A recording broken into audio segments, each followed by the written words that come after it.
lahat ay nagtatanong kung siya'y taga saan.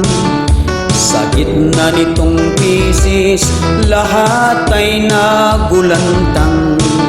Sila'y nalilito, ba't daw siya'y sumasaklolo? Kung ano ang dahilan, siya na lang ang nakakaalam.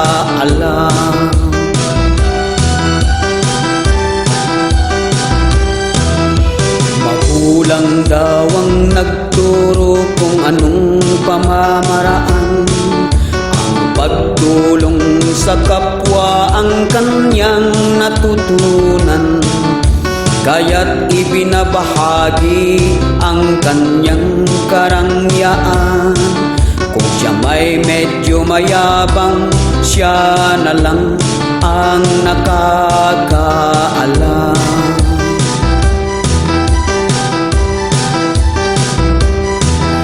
Pagsagip sa buhay ang kanyang inaalay, ito rin ang dahilan ba't palipat-lipat ng bahay.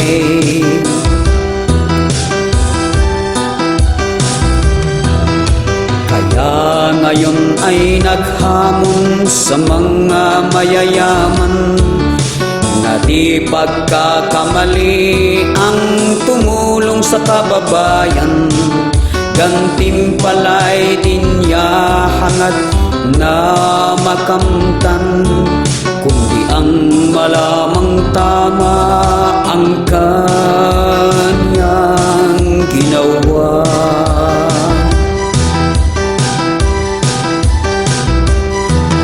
Pagsagip sa buhay ang kanyang inaalay, ito rin ang dahilan ba't palipat-lipat ng bahay.